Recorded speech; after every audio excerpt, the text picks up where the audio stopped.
नमस्कार दोस्तों, teaching with Shivam में आप सभी का हार्दिक स्वागत है। आइए देखते हैं संस्कृत प्रैक्टिस सेट। तो प्रैक्टिस सेट के माध्यम से उसके बाद हम लगाएंगे एमसीक्यू। तो देखते हैं भाई, अधिगम यानी कि पेडागॉजी से संबंधित आता है अधिगम। अधिगम का मतलब होता है भाई सीखना। तो अधिगमस्य तात्पर्य, अधिगम का तात्पर्य क्या है? अधिगम से तात्पर्य क्या है? तो अनुभव, अभ्यास तथा प्रशिक्षण माध्यमेन व्यवहारे परिवर्तन परिमार्जन अस्ति।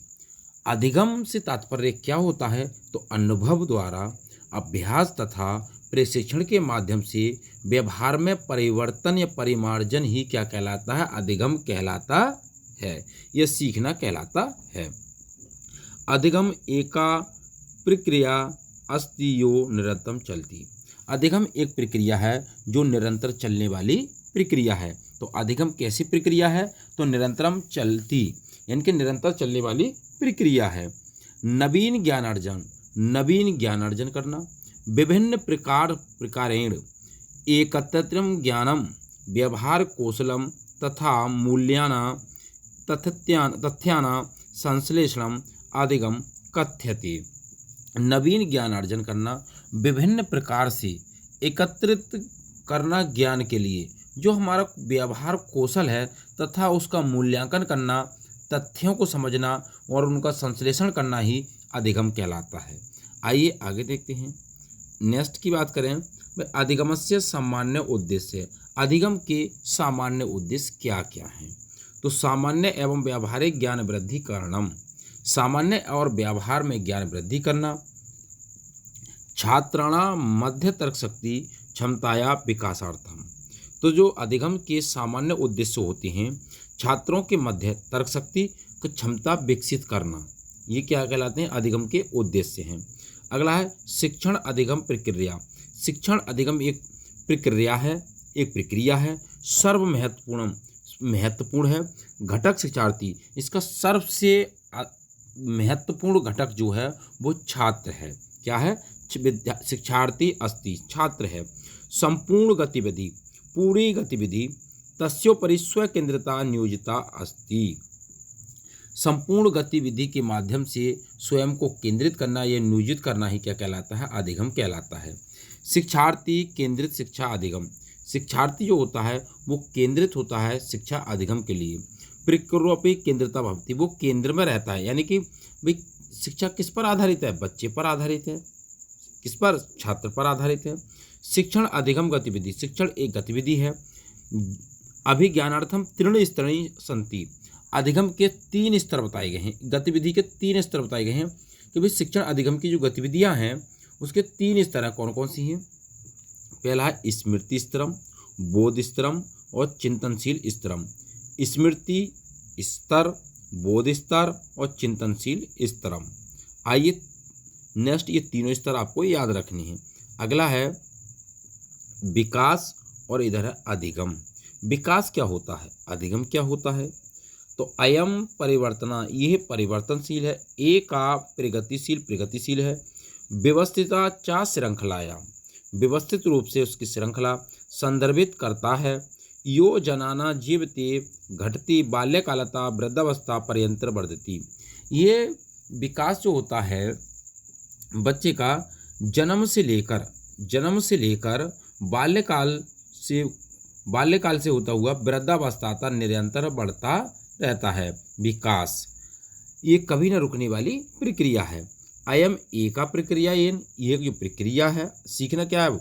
यह एक प्रक्रिया है। माध्यमन व्यक्ति के माध्यम से स्वप्रतिक्रिया यानी कि व्यक्ति के माध्यम से सीखा जाता है। व्यवहार परिवर्तन, व्यवहार में परिवर्तन आता है, व्यवहार में परिवर्तन करता है। यथा परिवेश से स्वयं समायोजन कुरुत्व शक्यते, स्वयं समायोजन करता है परिवार, किससे? परिवेश के माध्यम से। तो विकास कभी न समाप्त होने वाली प्रक्रिया है। और अधिगम भी, ये भी सीखता ही रहता है। दुनिया में कुछ भी चीज़ें हम सीखते ही रहते हैं। आप कितने भी वृद्ध अवस्था में हो जाएं फिर भी सीखते ही रहेंगे। आइए नेक्स्ट, अगला है अधिगम प्रक्रिया बाधका तत्वम।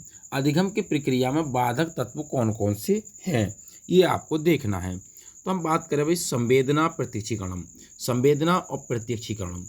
आलस्य परिपक्वता, आलस्य जो है वो अधिगम में क्या है, बाधक है। संवेगात्मक दशा आवश्यकता, रुचि है, संवेगात्मक दशा है, अभिप्रेरणा है, अवधान है, ध्यान न देना, बुद्धि है, अभियोग्यता योग्यता है, अभिवृत्ति है, एटीट्यूड और इत्यादि। ये सभी चीज़ें क्या हैं, अधिगम की प्रक्रिया में बाधक तत्व हैं। अब पियाजे महोदय क्या कहते हैं? पियाजे महोदय अनुसारण अधिगम प्रक्रिया सुगमीकरणार्थम महत्वपूर्ण कारक अस्ति। पियाजे महोदय के अनुसार अधिगम प्रक्रिया में सुगम बनाने के लिए महत्वपूर्ण कारक हैं। कौन कौन से हैं? तो वो 3 कारक बताए थे पियाजे साहब ने। शिक्षकस्य गतिशीलता, शिक्षक की गतिशीलता, विविध विषय वस्तु प्रावधानम, विषय वस्तु का प्रावधान, मध्य स्तरीय नवीन अनुभव प्रदानम, नवीन अनुभव प्रदान करना। ये 3 स्तर बताए थे किसी ने भी सुगम बनाने के लिए, किसको? अधिगम को सुगम बनाने के लिए पियाजे महोदय के अनुसार ये 3 कारक हैं। शिक्षक से गतिशीलता, शिक्षक की गतिशीलता, विविध विषय वस्तु प्रावधानम यानी कि विविध विषय वस्तु का प्रावधान करना, मध्य स्तरीय नवीन अनुभव प्रदान करना और उनके बीच में, छात्रों के बीच में नवीन अनुभव प्रदान करना। आइए नेक्स्ट अगला देखते हैं। अगला अधिगमस्य विशेषता, अधिगम की विशेषता क्या है? तो अधिगम विकास समायोजनम अस्ति, अधिगम विकास समायोजन है। अनुभव संगठनम अस्ति, अनुभव को संगठन करना। उद्देश्य अस्ति, उसका उद्देश्य। विवेकपूर्ण सृजनशील चास्ति, विवेकपूर्ण हो, सृजनशील हो। क्रियाशीलतम अस्ति, क्रियाशील हो। व्यक्तिगत सामाजिक उभय चास्ति, व्यक्तिगत और सामाजिक दोनों हो। अयम वातावरणस्य परिणाम स्वरूप भवति तथा व्यक्तिना आचरणस्य प्रभावित करोति। यह वातावरण के परिणाम स्वरूप तथा व्यक्ति के आचरण को प्रभावित करता है। कौन?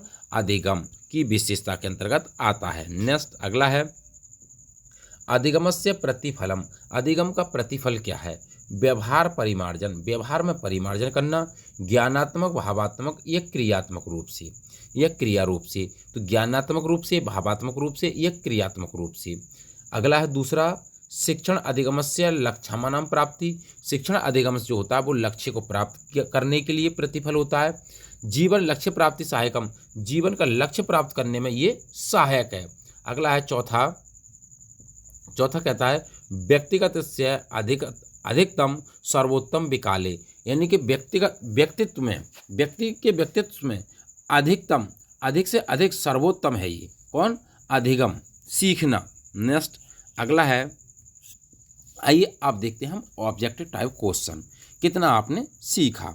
तो ये तो था आपको पेडागोजी। अब देखते हैं हम ऑब्जेक्टिव टाइप क्वेश्चन, क्या क्या आपने सीखा। तो पहले क्वेश्चन की अगर बात की जाए, पहला क्वेश्चन कहता है कि सामाजिक अधिगम से आरंभ भवति, सामाजिक अधिगम जो है वो समाज से आरंभ होता है। कब की बात कर रहे हैं? तो पृथक्करण अलग होता है? नहीं भैया, अलग नहीं होगा। संप्रात दृश्य श्रव्य उपकरणात्म या उत्तेजनात्म। अब हम बात करें दृश्य श्रव्य उपकरण के माध्यम से होता है? नहीं भैया, उत्तेजना के माध्यम से नहीं, संपर्क के माध्यम से होता है। एक दूसरे के संपर्क में जाते हैं, संपर्कात यानी कि एक दूसरे के संपर्क से प्रारंभ होता है। सामाजिक की जब बात कर रहे हैं तो ऑप्शन नंबर 20 प्रश्न का सही आंसर हो जाएगा। नेक्स्ट अगला क्वेश्चन है, और अगले क्वेश्चन की बात करें, अधोलिखितेषु अधिगम संबंधी तत्व नास्ति, निम्नलिखित में से अधिगम संबंधी तत्व कौन सा नहीं है, ये आपको बताना है। ऑप्शन ए व्यवहार परिवर्तन, व्यवहार में परिवर्तन, हाँ होगा भाई अधिगम संबंधी। ऑप्शन बी केवल विद्यालय भवति। ऑप्शन सी सर्वांगीण विकास में सहायकम, सर्वांगीण विकास में सहायक, हाँ बिल्कुल होगा भाई। ए का सार्वभौमिक प्रक्रिया, ये सार्वभौमिक प्रक्रिया अधिगम, बिल्कुल ठीक बात है। व्यवहार में परिवर्तन होगा, लेकिन ये कह रहा है कि केवल विद्यालय भवति, केवल विद्यालय में सीखा जाता है अधिगम, ऐसा नहीं है भाई, अधिगम तो कहीं पर भी हो सकता है। तो ऑप्शन नंबर 20 प्रश्न का सही आंसर हो जाएगा केवल विद्यालय में भवति। ऑप्शन बी करेक्ट आंसर है। नेक्स्ट अगला क्वेश्चन है, क्वेश्चन नंबर 3 कहता है छात्रा समूह चर्चा, छात्र जो है वो समूह में चर्चा करते हैं, कृत्वा समस्या और समस्या का समाधान करते हैं, कुर्वन्ति तथा शिक्षक सुविधा प्रदत्त भूमिका और शिक्षक की जो भूमिका होती है वो प्रदाता के रूप में होती है। निर्वहति अयम उपागम कथ्यते, इसमें से कौन सा उपागम है? ऑप्शन ए सिस्टम उपागम, ऑप्शन बी मल्टीमीडिया उपागम, ऑप्शन सी निर्मितवाद उपागम, ऑप्शन डी मृदु उपागम। तो सही आंसर आपको बताना है। अब हम इस क्वेश्चन की बात करें भाई, सिस्टम उपागम होगा? नहीं भैया। मल्टीमीडिया नहीं, मृदु उपागम नहीं, निर्मितवाद होगा। निर्माण करता है, नया से नया निर्माण करता है तो निर्मितवाद होगा। ऑप्शन नंबर सी इस प्रश्न का सही आंसर हो जाएगा, निर्मितवाद उपागमम। ऑप्शन नंबर सी इस प्रश्न का सही आंसर है। नेक्स्ट अगला है, एकस्मिन समय शिक्षका, एक समय की बात है, शिक्षक बालक एक अवधारणा अवबोध, ये बालक की एक अवधारणा होती है, कॉन्सेप्ट होता है, अवबोध जानता है, परंतु सा समर्थ ना जानता, समर्थ नहीं है जानने के लिए, परंतु कालांतरे पुनर्बोधम, और उसी समय पुनर्बोध करने के लिए तत्व क्षण में वो धारयति अस्य कारणम अस्ति, उसका कारण क्या होगा भाई? ऑप्शन ए अभ्यास, ऑप्शन बी अधिक प्रयास, ऑप्शन सी संयोग, ऑप्शन डी परिपक्वता। तो क्या कारण होगा? ऑप्शन नंबर डी इस प्रश्न का सही आंसर हो जाएगा, परिपक्वता हो जाएगा। ऑप्शन नंबर डी वाला इस प्रश्न का करेक्ट आंसर है। नेक्स्ट अगला क्वेश्चन है, आइए अगला क्वेश्चन देखते हैं। अधोलिखितेषु उद्धरणेषु का अधिगमस्य प्रदर्शनम करोति, निम्नलिखित में से कौन सा उद्धरण जो है वो अधिगम में प्रदर्शन करता है? ऑप्शन ए हस्तोयोज्य अध्यापकस्य अभिवादनम, ऑप्शन बी भोजन दृष्ट्वा मुखे आर्द्रता, ऑप्शन सी त्रीणि पंच वर्ष मध्य धावनम उत्पादनम उत्कूर्दनम, ऑप्शन डी सर्वमेव अपि। सही आंसर ऑप्शन नंबर ए हो जाएगा, हस्तोयोज्य, हस्तोयोज्य अध्यापक से अभिवादनम, यानी कि हाथ जोड़कर अध्यापक से अभिवादन करना, तो ये अधिगम को प्रदर्शन कहलाता है। ये सही बात है, यानी कि अध्यापक के सामने अब अभिवादन करें तो कैसे करें? हस्तोयोज्य, हाथ जोड़कर। ऑप्शन नंबर ए इस प्रश्न का सही आंसर हो जाएगा, ए ऑप्शन इस प्रश्न का करेक्ट आंसर है। नेक्स्ट अगला क्वेश्चन है, अगला क्वेश्चन कहता है, भवता एक शिक्षका अस्ति, एक शिक्षक है, अधिगमे सीखने में किम नियम ना प्रयोज्यम, कौन सा नियम नहीं है? ऑप्शन ए आंशिक क्रियाया नियम, ऑप्शन बी तत्परताया नियम, ऑप्शन सी अभ्यास नियमनम, ऑप्शन सी प्रलोभनस्य नियमनम। कौन सा है, कौन सा नियम है? सही नहीं है, ना करें ना प्रयोजनतम, तो आंशिक क्रिया हो जाएगा, यानी कि तत्परता का नियम है, अभ्यास का नियम है, प्रभाव का नियम है। आंशिक क्रिया का मतलब प्रभाव का नियम, लेकिन यह है प्रलोभनस्य नियमन, प्रलोभन का कोई नियम नहीं है, ये थोंडाई के नियम थे।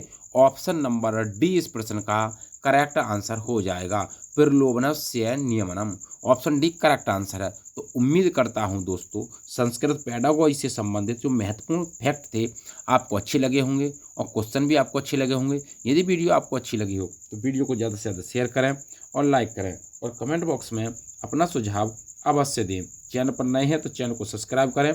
ऑल द बेस्ट, थैंक्स, जय हिंद, जय भारत।